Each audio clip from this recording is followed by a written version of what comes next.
En RTVC, Conversemos en Paz. Buenas noches, bienvenidos a Conversemos en Paz. Hoy tenemos un tema muy especial que tiene que ver con el posconflicto, la reconciliación y el medio ambiente.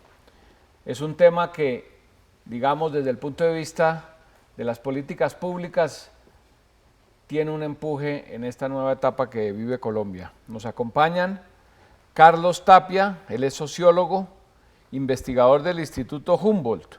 ¿Podría decirse, Carlos, que el Instituto Humboldt es el Instituto de la Biodiversidad en Colombia? Sí, muchas gracias por la invitación, Bienvenido. Ricardo. Gracias por tenernos aquí compartiendo un poco nuestra experiencia y lo que es nuestro trabajo. Sí, el Instituto Humboldt es un instituto que depende del Sistema Nacional Ambiental.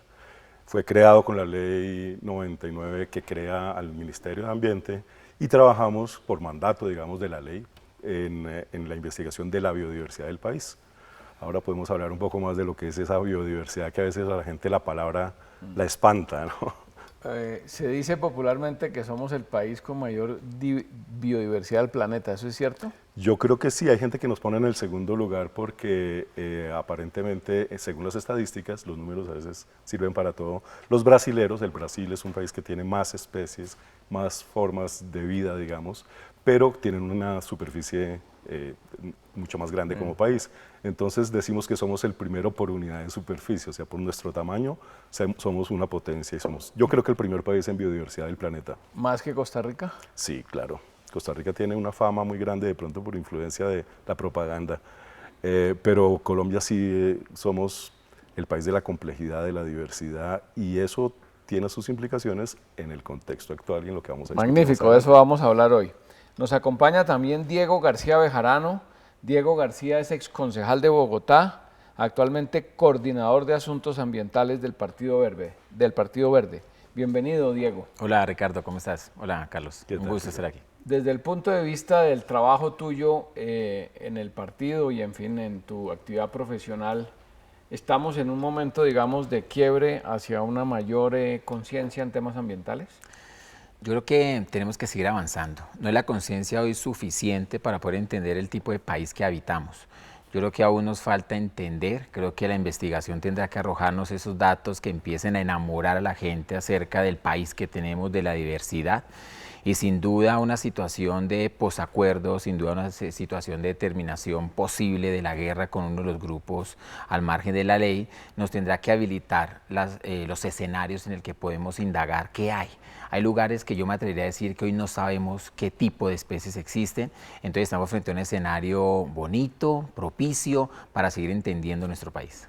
Bien, hablemos de esto, Carlos, con la experiencia tuya como investigador y del instituto.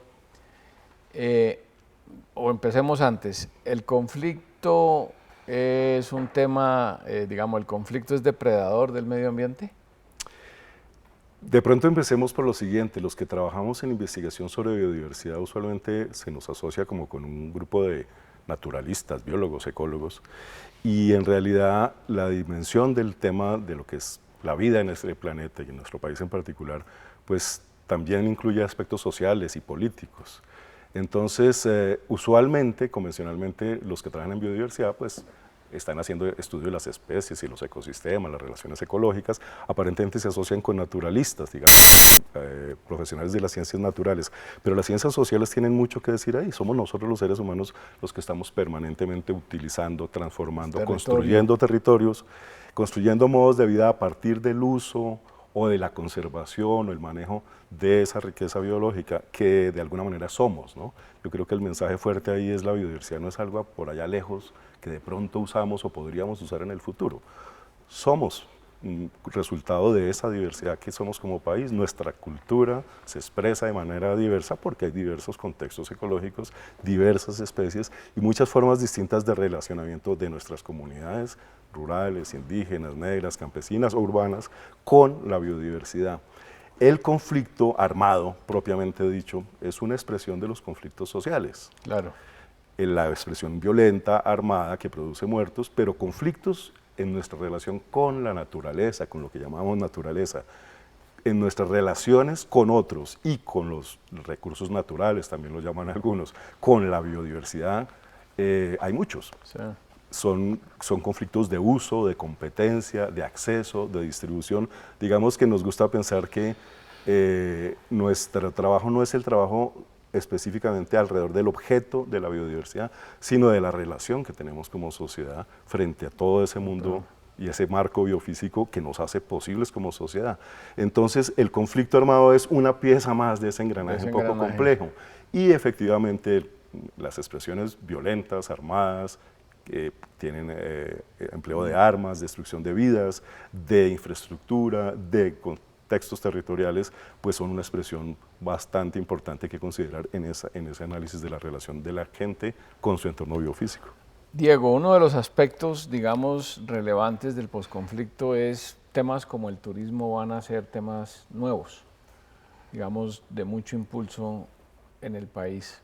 Sí, en los renglones de la economía, sin duda el turismo sigue ofreciendo para el mundo una oportunidad frente al Producto Interno Bruto y las posibilidades de acceso de ingresos a esos estados, a esos gobiernos. Y tampoco hay que dudar que tenemos unas potencialidades enormes en términos de ecosistemas para poder ofrecer. Creo que precariedades frente a los asuntos de los niveles de organización, de las capacidades instaladas en nuestros municipios, en nuestros territorios para poder hacer una oferta turística, ecoturística importante, pero tenemos lo que más importa, lo que más vale, y son los escenarios naturales. De alguna ¿vamos caminando hacia el ecoturismo? Sí, y yo creería que se deben habilitar ese tipo de actividades productivas económicas para salirle al paso a otro tipo de actividades que pueden llegar también a darse en estos lugares donde el conflicto ya no se va a desarrollar.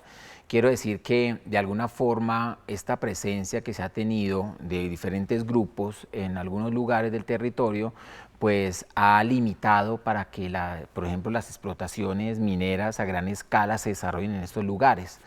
Si no generamos una oferta económica alternativa fuerte que dinamice las acciones allí puntuales sociales de la gente, uno creería que estamos entonces frente a un tipo de explotación que nos va a crear una guerra nuevamente contra la naturaleza. O sea, nosotros hemos alarmado lo que puede significar el que estas presencias que de alguna forma contenían el tipo de intenciones, hoy se intensifiquen, se generan mayores actividades de explotación de títulos mineros y entonces esa diversidad de la que nos jactamos ser los primeros ante el mundo, pues realmente se vaya a ver impactada. Entonces el turismo ofrece una posibilidad siempre y cuando sea una organización campesina, siempre y cuando sea una organización social. Teniendo en cuenta a la gente que vive en esos sitios. De hecho es lo que hoy están pensando la gran mayoría de estos grupos. Entonces, de alguna forma tuvimos la oportunidad de hablar con ellos en La Habana para darles una propuesta de los puntos ambientales que se están quedando por afuera de los acuerdos y la respuesta de ellos es el interés de poder generar una explotación en buen sentido, un aprovechamiento más bien de estas áreas, porque dicen conocer sin duda estos territorios, porque conocen lugares que nadie ha podido acceder, que pueden ofertar y organizarse frente a ello, pero no solamente es estos grupos, sino que también tiene que darse a organizaciones campesinas, a ciudadanos con posibilidades de generar este tipo de acciones de ingreso. Entonces, hoy la oportunidad del turismo marca una opción real, significativa para ingresos económicos y estabilidades en estos territorios. Carlos, turismo y desarrollo, turismo y posconflicto y cuidado del medio ambiente. Yo no soy tan optimista, debería serlo. A veces asociamos muy directamente la idea de que una vez termine el conflicto armado, la confrontación violenta, pues va a haber un auge inusitado de actividades económicas y dentro de todo eso también como un optimismo en la tecnología y en la capacidad de la ciencia para descubrir nuevas respuestas en términos de turismo, de actividades que deriven bienes o servicios de la biodiversidad y que ahora han estado un poco como bloqueadas en nuestra situación de conflicto. Yo no soy tan optimista porque para que eso pase tenemos que invertir, tenemos que tener instituciones, tenemos que tener una sociedad que entienda la importancia de esa biodiversidad, tenemos que tener políticas públicas y una clara convicción y recursos e inversión para que eso pase. Entonces, digo, no soy tan optimista, no por decir que no creo que haya actividades ecoturísticas que es fundamental impulsar, sino que no va a ser tan fácil.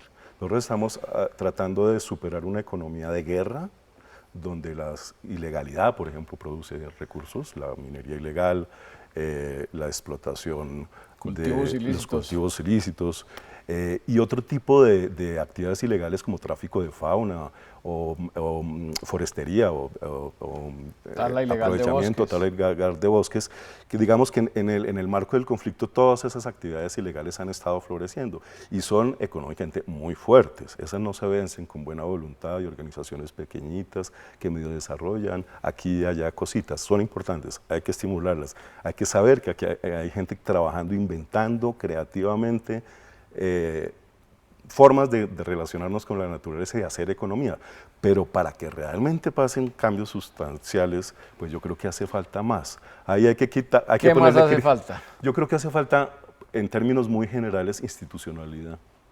Ajá. Hay un optimismo en que el fin de la guerra sencillamente va a producir la felicidad del otro día o la posibilidad de hacer investigación y desarrollo económico, como los dividendos económicos y ambientales de la paz, se promocionan con muy buena voluntad. Hay unas posturas optimistas en ese sentido que se respetan, pero un poco ingenuos si no entendemos que para que realmente pase hay que trabajar. Sí. Y para eso yo creo que el nombre de este programa lo dice. La idea es conversar en paz, o sea, si somos capaces de construir unos escenarios de paz, y esa conversación tiene que incluir a muchos, es muy larga y es la conversación de cómo construimos un futuro mejor para este país. Hagámosla aquí. Yo quería preguntarle a Diego, en el ámbito, digamos, de los partidos, ¿hay conciencia de estos temas ambientales y el reto que significa el posconflicto? Por ejemplo, la actividad minera ilegal financió en buena parte, por lo menos el último tramo del conflicto. Sí. Y se le va a poner luz, digamos, institucionalidad a esas regiones, a esos grupos, digamos, ya no va a ser tan fácil esa minería ilegal. ¿Eso es así? ¿Hay conciencia en los partidos de la actividad ambiental y la necesidad de respetar nuestro medio ambiente? Yo creo que un reflejo, un indicador de saber qué tipo de entendimiento hay frente a nuestros parlamentarios, el Congreso y los partidos de cara a los asuntos ambientales está en sus mismas agendas legislativas. Hoy nosotros notamos que frente a la gran cantidad de proyectos express que se van a presentar, pues no hay una iniciativa del orden del corte ambiental que permita hacer revisiones, por ejemplo, del modelo energético minero o de la situación de la biodiversidad o de los asuntos propios del buen aprovechamiento de los ecosistemas. O sea, no hay en medio de esa agenda legislativa algo que demuestre que nuestro Congreso está a la altura de la diversidad biológica que tiene el país. La responsabilidad que tenemos con el país, con la claro, diversidad. Y de alguna manera porque generan esa representación de todos los sectores y actores del territorio nacional. El Partido Verde está intentándolo, yo creo que viene dando su marca y su impronta para poder decir que esa es su agenda política. Hay iniciativa legislativa, se propenden conformar consejos verdes, generar una situación de reglamentación a profundidad del tema de las tasaciones, ante el tema de los manejos y el aprovechamiento del agua, y creo que hay un camino, por lo menos, que se está abriendo. También hay que mirar un poco la voluntad política de los gobiernos. Entonces, ¿cuál viene siendo la voluntad que tiene hoy el gobierno nacional para que los temas ambientales sean incluidos? Y eso es algo que sí angustia, porque los asuntos ambientales no hicieron parte de la agenda prioritaria de los acuerdos. No más por colocar el caso del asunto del glifosato, que tiene todo puntos de vista en pro y en contra, pero que frente a la naturaleza es nefasto, frente a las comunidades que viven allí también lo es. Y no hizo parte de los asuntos que se pudieron acordar. Casi que el gobierno establece como un condicionante, si quiere continuamos, pero ese tema no lo tocamos. Entonces, si lo van a insistir, pues ahí nos quedamos enfrascados porque son esos inamovibles por parte del gobierno y normalmente los inamovibles del gobierno tienen que ver con los temas ambientales. Tiene que ver con la resolución de los conflictos que están inmersos allí, los bienes comunes, los recursos naturales, sobre los cuales tenemos que determinar políticas públicas. Entonces, sí le hace falta, yo creo que es tan corto el gran conjunto de los partidos políticos para entender, yo insisto en esa palabra, el nivel de entendimiento que hay que creer, esa institucionalidad que hay que establecer para ponernos a la altura de lo que tenemos como país. Como nación. Una pregunta, Carlos, muy elemental. ¿Cómo se defiende, cómo se preserva la biodiversidad? Es una buena pregunta, esa no la hacemos todo el tiempo allá en el instituto. Convencionalmente, digamos, la visión sencilla era, hay unos expertos genios que saben de eso, que nos dicen cómo hacerlo y después eso se traduce a unas normas y la sociedad sencillamente las acata y procede en conformidad de algunos iluminados que le dicen cómo es. Yo no creo eso, y cada vez en el instituto estamos más convencidos de que la labor de investigación es la labor de hacer gestión del conocimiento, que la sociedad tiene conocimientos, que el 30% de este país está en manos de comunidades étnicas, la mitad en manos de comunidades campesinas, que la gente cotidianamente está resolviendo problemas de cómo se relaciona con sus territorios, construyendo formas de vida, construyendo su bienestar. Y de alguna manera tenemos que partir del principio de que el sujeto principal de la conservación y el manejo adecuado de la biodiversidad pues es la sociedad colombiana, no son las autoridades ambientales, no es esa institucionalidad formal del ministerio, las corporaciones, un par de institutos la que gente ayudan. que vive en los sitios. Tiene que ser la gente, o sea, el sujeto O sea, el principal primer es la empoderado para defender la biodiversidad es la gente. es más, yo creo que está pasando de alguna manera frente a las debilidades institucionales de la institucionalidad oficial, de las corporaciones, de las ANLAs, de los conflictos que ha generado decisiones, lo que nos muestran es que la gente a veces va adelante. Y yo creo que la inteligencia, en términos de políticas públicas, es que los gobernantes entiendan cuando la población va adelante, defendiendo la vida, defendiendo territorios, defendiendo modelos de solución para comer mejor, para tener mejor agua, y volviéndolas, incorporándolas, digamos, en el libre juego democrático dentro de las instituciones. Ahí hay un desfase que yo siento que es evidente, un poco como que vamos atrás y ni siquiera somos capaces de reconocerlo. Desde el punto de vista más académico, como instituto de investigación, nosotros lo decimos tranquilamente, digamos. Sí, es verdad, no tenemos las instituciones que necesitamos. En el momento en que, digamos, sale la guerra de algunos territorios donde había destrucción de bosques, va a terminar la destrucción de bosques, no es el problema de controlar o no los cultivos ilícitos, la coca, es el problema de quién va a hacer la gestión ambiental de esas zonas de bosques.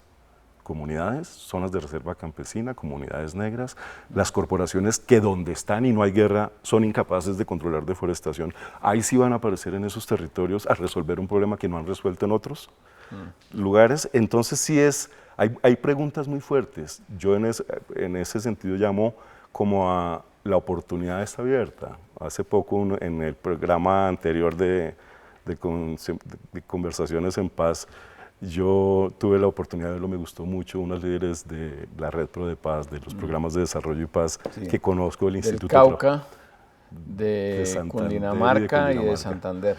El instituto trabaja ahí porque es socio de esa entidad de apoyo de la Red Pro de Paz. Pero las oía y entendía, ahí está la fuerza. Realmente la fuerza está en también replantear qué es lo que entendemos por instituciones, quiénes son los sujetos y cuál es el conocimiento que hace falta. Y alguna vez alguien me preguntaba, entonces, ¿qué es lo que pasa con los acuerdos de paz? ¿Eso sí sirve o no sirve? Y yo decía, no es tan sencillo como que ahora sí vamos a poder los investigadores de sombrero caqui, pantalón y binóculos ir a investigar lo que pasa allá donde no podíamos entrar. Ahora lo que vamos a poder hacer como sociedad es institutos, establecimientos académicos, ir y establecer un diálogo con comunidades que están allá y construir agendas de conocimiento. Con ellos mismos. Con ellos mismos. Y agendas ambientales. Que de alguna manera, por estar anclados a la cultura y a los territorios concretos en esos contextos, son ambientales, porque obedecen a situaciones que desde una visión del poder y de la toma de decisiones muy urbanita, lo que nos hacen es desconectar de esos procesos ecológicos y biológicos que son fundamentales para la vida y para la economía y para la sociedad. Una pregunta directa. ¿Es el posconflicto una oportunidad para mejorar nuestras políticas ambientales? Y si lo es, ¿por qué? No lo sé. Realmente no lo sé. Yo tengo serias dudas si es a partir del posconflicto donde podemos mejorar la política ambiental. Además, porque si hay algo que va a suceder, precisamente es que se van a generar todo tipo de intervenciones en aras de las políticas de desarrollo y bajo los trenes o las locomotoras que tiene este gobierno a implementar medidas que varios creemos no son las que corresponden al tipo de potencialidades que tenemos en el territorio. Sin duda estamos en acuerdo de lo que pueda significar una terminación de la guerra. La bala ya no tiene sentido. Lo que sí estamos viendo es cómo la naturaleza deje de ser un objeto, y se convierte en esos sujetos de los que está llamando Carlos. O sea, la naturaleza, nosotros creemos, debe ser consultada frente a los asuntos propios del desarrollo. Este es un país y hay unos territorios que no consultan a su clima, que no consultan a sus ríos, y no estamos hablando de la sentadita y la charla con el árbol, pues para no extremar las condiciones ni caricaturizarlas, pero sí estamos hablando de que hay serias informaciones y que hay unos datos que deben suministrar las posibilidades de saber qué tipo de desarrollos en los territorios se pueden avanzar. Claro. Desde el punto de vista de la investigación, ¿hay buena investigación en Colombia sobre nuestra diversidad? Hay bastante, hay que reconocer con el gran esfuerzo que muchos trabajan, se ha avanzado, sabemos más de lo que a veces se publica y la gente del común conoce, pero nos falta mucho. Nosotros tenemos serios problemas de políticas públicas para estimular la investigación sobre asuntos que son de interés público, que son claves para el desarrollo de este país. Y a veces se favorecen unas líneas de investigación por intereses políticos, por problemas de economía, fiscales, y se favorecen otras que son fundamentales. Nosotros tenemos líderes intelectuales como el profesor Carrizosa, Julio Carrizosa, que siempre está llamando a decir, no entendemos, no sabemos leer este país. Este es el país, un país complejo, rico, que lo tratamos como si fuera una mesa de billar, como si el problema del agro fuera un problema de repartir tierras, crédito, insumos y maquinaria, punto, y no de qué hacemos con los territorios, los ecosistemas y la diversidad que tenemos de país, porque no es lo mismo la Guajira que el Piedemonte caqueteño, que el Cauca, que los valles interandinos, porque las soluciones van a tener que ser acomodadas a contextos que son muy diversos. Y lo que la gente hace comúnmente, que es acomodarse, adaptarse, encontrar soluciones, a veces incluso es invisibilizado. Aparece una cooperante que dice que lo que va a estimular es tal cosa o tal producto, la maravilla para la exportación de la commodity, y se anulan una cantidad de soluciones y posibilidades que son gran diversidad y que son riqueza en cuanto a soluciones y que se están construyendo. Entonces ahí hay un problema de construir en la biodiversidad. Parecería ser que la lógica de la economía o a veces el de las decisiones políticas es la de simplificar y homogeneizar. Correcto. Y a ir por la fácil. Entonces, un artículo para solucionar el problema de los páramos, 3 artículos para solucionar el problema de los bosques, 2 productos para solucionar el problema agropecuario y exportar solo eso. Eso hace mucho camino y nosotros tenemos que construir, y en eso los ambientalistas tienen mucho que aportar, una nueva ética, un comprender lo que realmente somos, que somos un país de riqueza, biodiversidad, complejidad, que requiere respuestas complejas. Y para las respuestas complejas, qué mejor que una conversación muy ampliada donde distintas voces, distintas perspectivas, distintos conocimientos entren a conjugarse para construir algo. Bueno, vamos a hacer un breve corte. Estamos en Conversemos en Paz. No se muevan, estamos en el tema de medio ambiente, paz, desarrollo y posconflicto. Ya regresamos.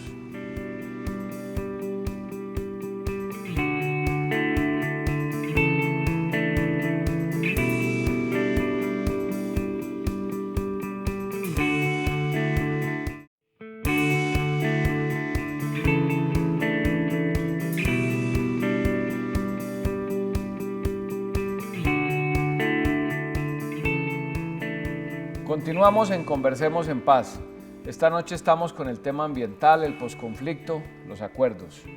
Está con nosotros Carlos Tapia. Carlos es sociólogo, investigador del Instituto Humboldt, nuestro Instituto de la Biodiversidad en Colombia. Gracias, Carlos. Y está con nosotros Diego García Bejarano. Diego es exconcejal de Bogotá y actualmente coordinador de asuntos ambientales del Partido Verde. Gracias por estar acá. Quiero que hablemos de un tema que es y es el movimiento ambiental en Colombia, los acuerdos, cómo se ven reflejados en estos acuerdos temas ambientales. Bueno, Ricardo, yo creo que hay algunas claridades que hacer. Yo creo las negociaciones de La Habana eran unas negociaciones para ponerle fin a un conflicto armado.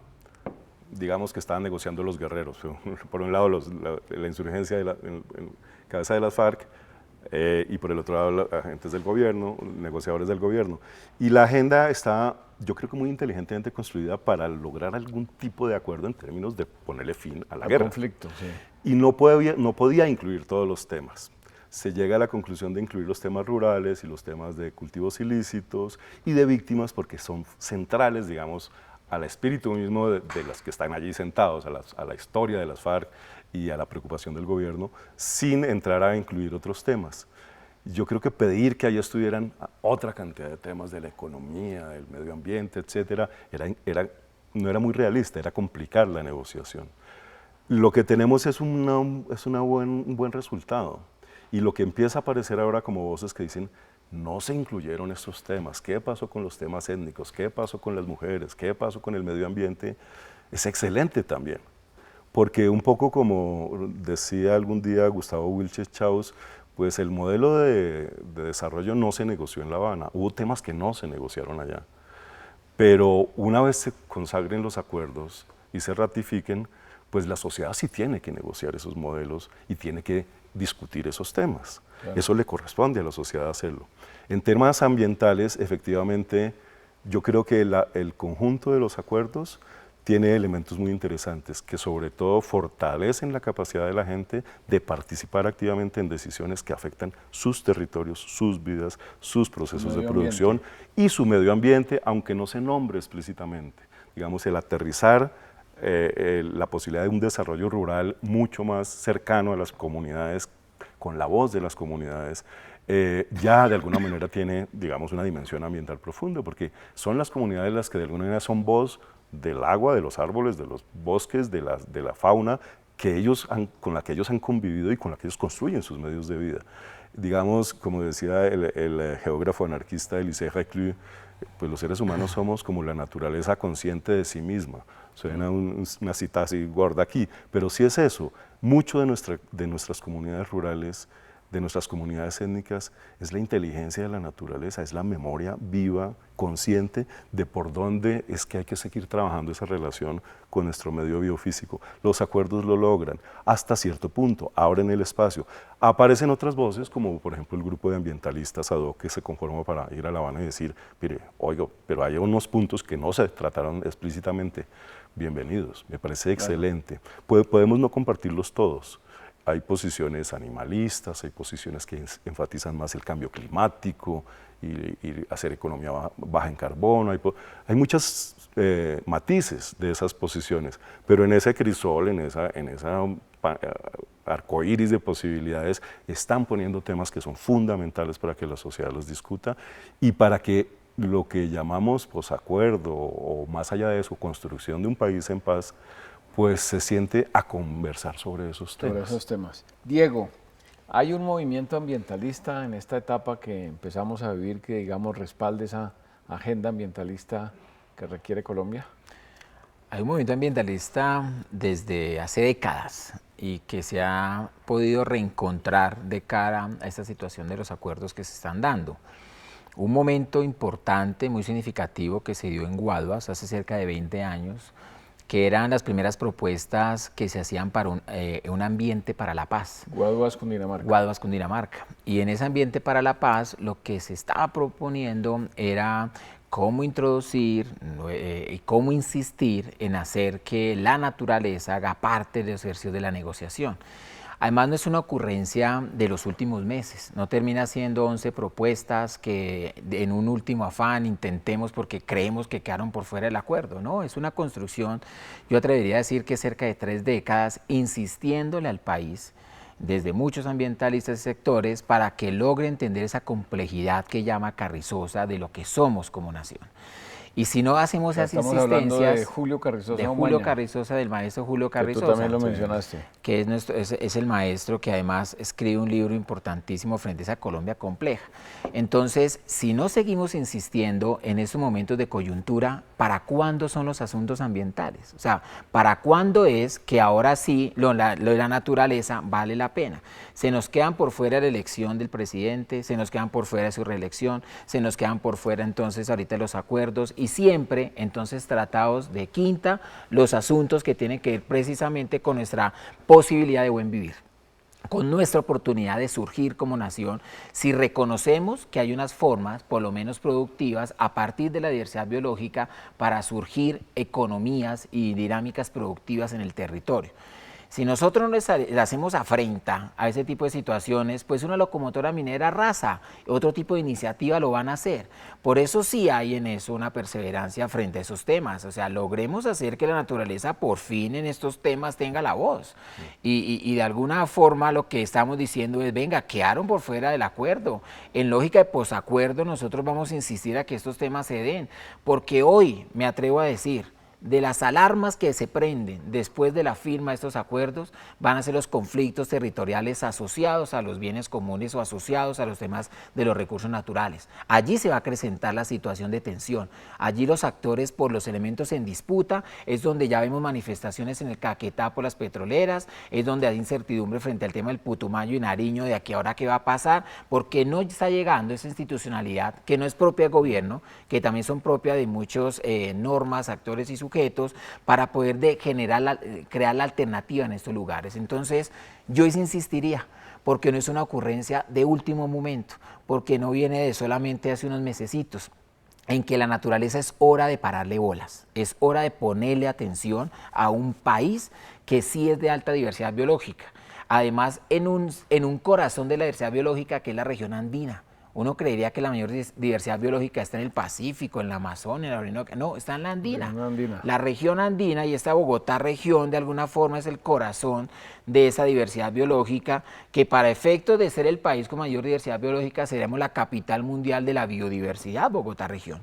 Y ahí es donde uno dice, Bogotá es esa plaza junto con la región que debe trazar, que debe ser protagonista, que debe darle dinámica a lo que implica tener ese tipo de potencialidades bióticas en el territorio. Bien, aquí hay unos temas que han surgido. ¿Es razonable, Carlos, es razonable decir que las comunidades son responsables en el manejo del medio ambiente? Me refiero a comunidades indígenas, campesinos, gente que abre frontera agrícola. Ahí tenemos, digamos, unas comunidades conscientes del tema ambiental.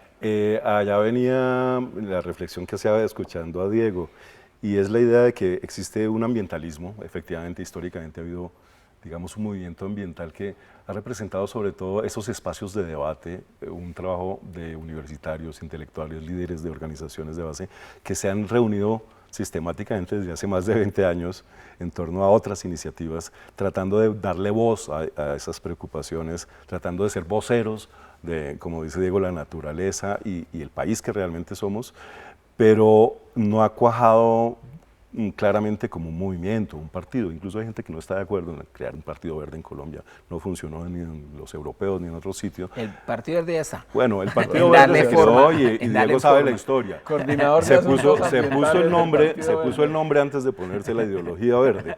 Nosotros decíamos el Partido Verde en asuntos ambientales está verde. Eso se sabía desde el principio. Ahí vamos, poco a poco se va cocinando. Pero yo creo que por ahí no es la salida. La salida es mantener ese espacio de diálogo, una plataforma de debate amplio, porque es muy diverso también en los distintos componentes de ese movimiento, de los que se juntan a discutir estos temas, incluyen, como te decía, animalistas, veganos, antitaurinos, gente que trabaja por el desarrollo urbano sostenible, gente que trabaja en temas específicos de cambio climático y del problema de la contaminación, gente que construye escenarios de protección de áreas naturales, gente que quiere impulsar el ecoturismo, los que trabajan en agroecología. Digamos, hay una gama muy rica de posibilidades, y mantener ese espacio de debate es muy interesante, porque lo que sí está pasando es que las organizaciones sociales e incluso los movimientos de izquierda, los que pretendían manejar una representación de las clases populares, etcétera, están cambiando también un poco de carreta,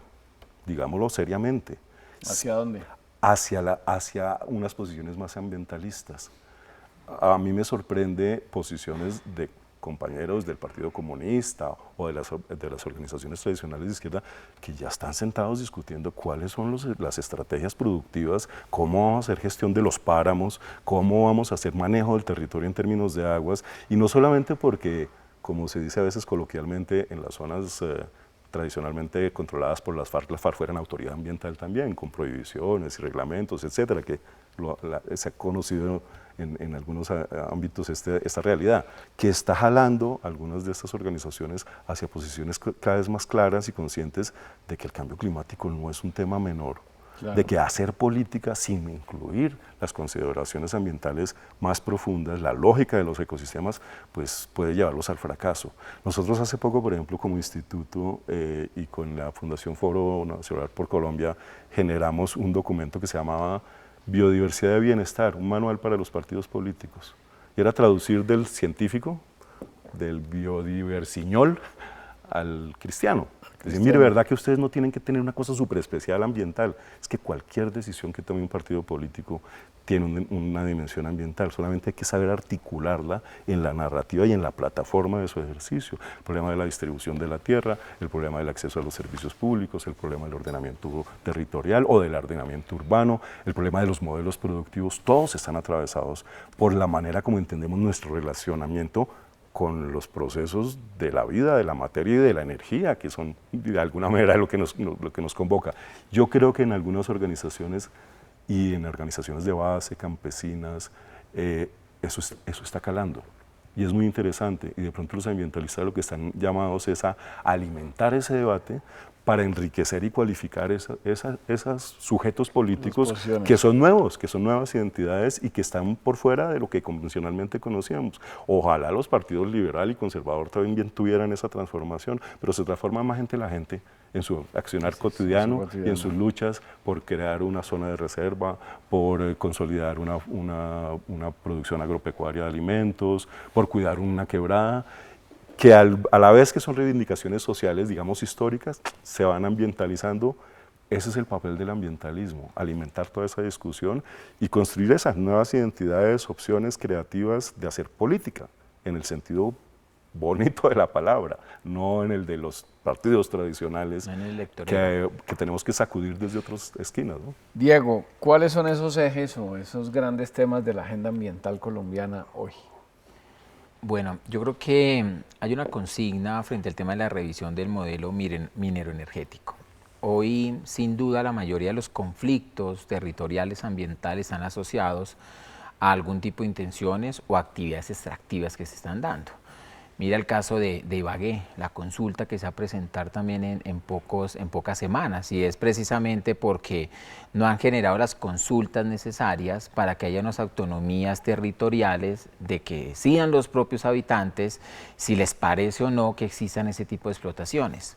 En algún momento se pensó en una moratoria completa minera, hoy se habla de una moratoria selectiva, es decir, pretendamos nosotros que haya unas áreas que sin duda que sean producción de agua, que tengan algún tipo de importancia ecológica y de reserva, que no hagan parte de ese tipo de titulación que se da en el país.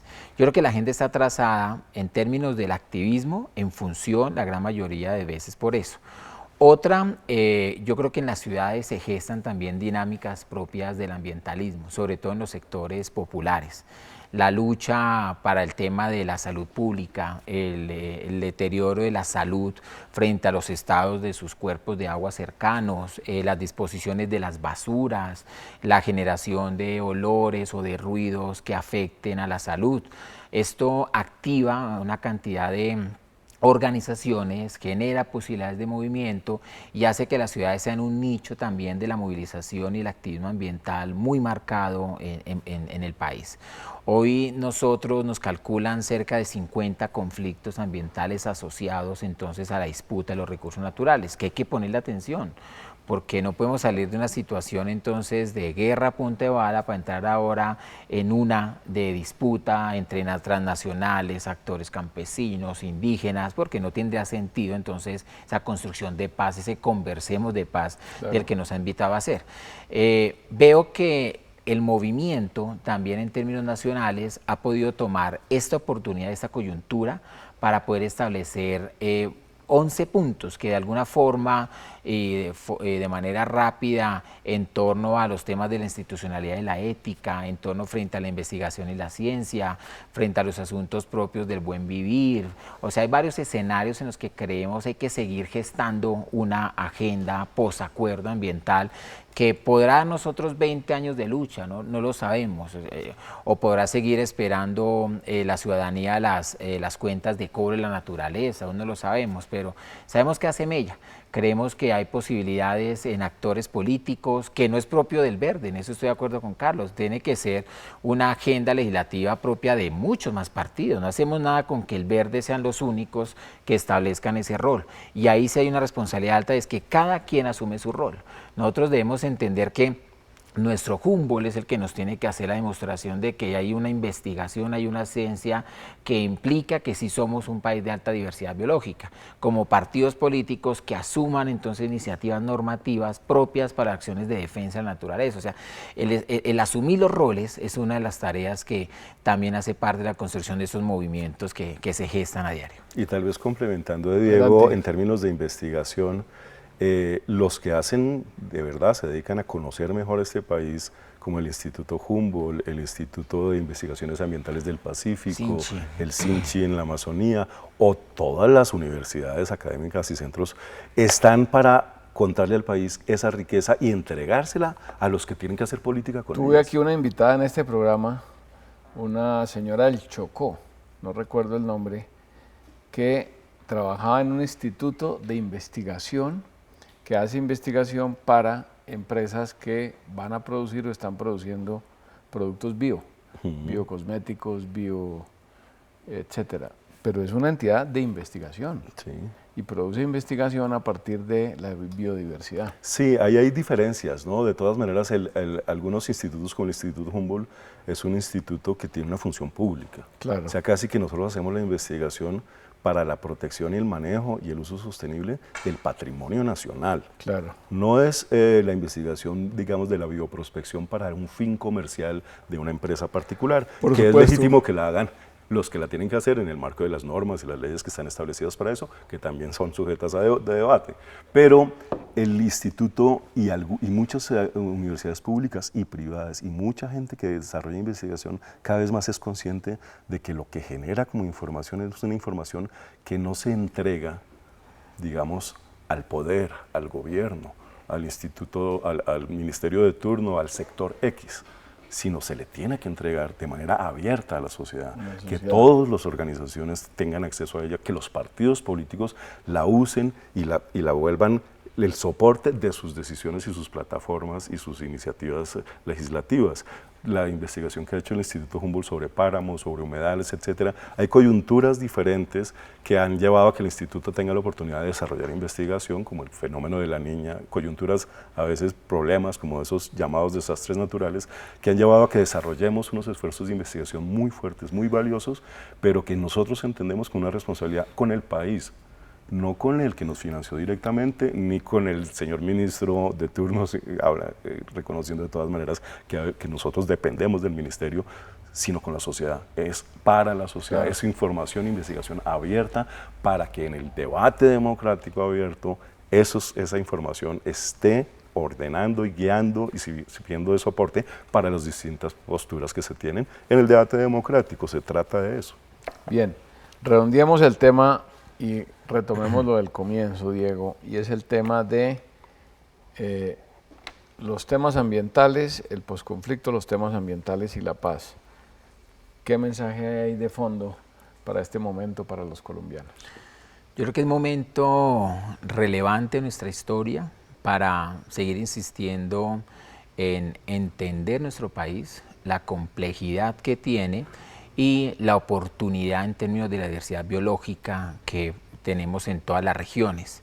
Creo que es la necesidad de llamar la atención a la opinión pública, a todos los actores, a que podamos darle forma a una institucionalidad, a una ética ambiental. Hay que hacer un ejercicio desde lo propio, desde lo individual, hay que generar una construcción de actores sociales, de dinámicas organizativas, institucionales, que nos vayan permitiendo poco a poco salir de un rezago en el que nos encontramos para que florezcan unas propuestas del desarrollo que podemos darnos el lujo de poder tener en el país. Yo creo que son momentos de esperanza, la esperanza está ligada al verde, las posibilidades de que nosotros encontremos nuevos aires, creo que nos da aliento de que hay generaciones que reciben con agrado sin duda la posibilidad de terminación de un conflicto con un grupo armado, que nos entristece que otro grupo vaya advirtiendo al mismo tiempo una cantidad de situaciones bélicas en otras partes del territorio, pero creo que hay una media esperanza, para no mandar a completa, pero sin embargo hay un aliento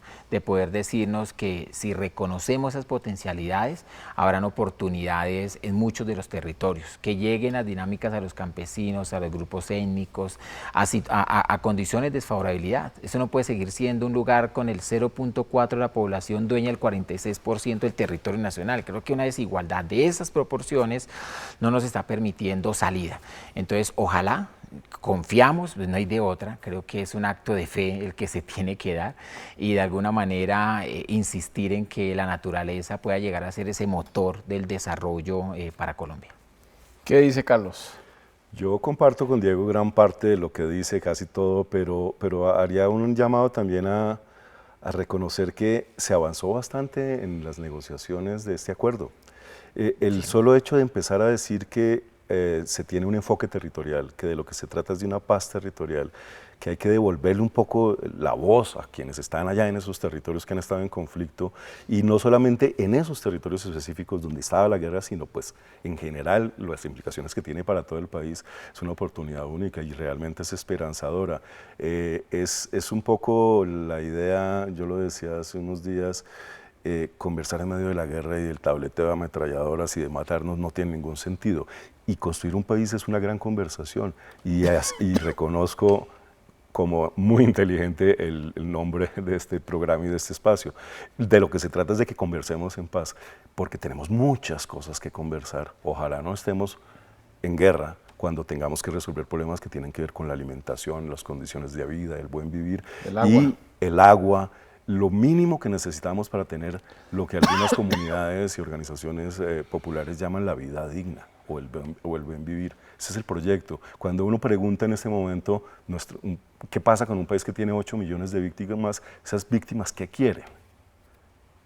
Quieren vivir tranquilas, claro. Quieren una hamaca, quieren oír música, progresar. Quieren abrazar a sus hijos, no es que quieran ni siquiera progresar quieren que sus hijos vayan al colegio y regresen. Y regresen, que se puedan sentar debajo del almendro, en la barbacoa de Guaduas, a pasar una tarde común y corriente. Que vayan a misa y no les metan un susto en la misa. Un susto en la misa. Yo creo que eso que ya estaba de alguna manera ganado, empieza a revitalizarse como expectativa de vida, cosas sencillas, pero es que la guerra no deja que eso pase.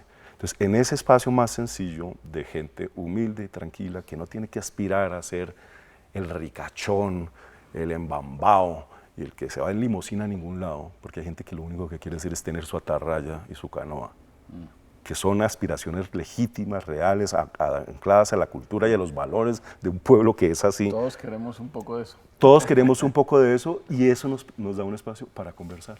Bien, pues muchas gracias. Tuvimos esta noche una conversación muy interesante con Diego García Bejarano, exconcejal de Bogotá, coordinador de Asuntos Ambientales del Partido Verde.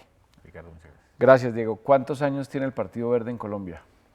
Ha tenido momentos, estamos en el lapso de los 10 años. 10 años. Un partido reciente. Es un partido reciente. Claro que sí. Varios concejales, asambleas y congreso. Sí, somos casi la cuarta, quinta fuerza política del país. Bueno, y también nos acompañó Carlos Tapia. Carlos es sociólogo, investigador del Instituto Humboldt, nuestro Instituto de la Biodiversidad en Colombia. Nunca se me va a olvidar eso. Hemos debido ponerle ese nombre cuando lo creamos porque la gente dice von Humboldt y ese quién era, no lo conocen mucho a pesar de lo importante. Es el Instituto de la Biodiversidad de Colombia. Con ellos estuvimos en el tema de los temas ambientales, el futuro que nos espera y todo lo que gira alrededor de los acuerdos de paz y el posconflicto. Muchas gracias, hasta próximo programa, Conversemos en Paz. Buenas noches.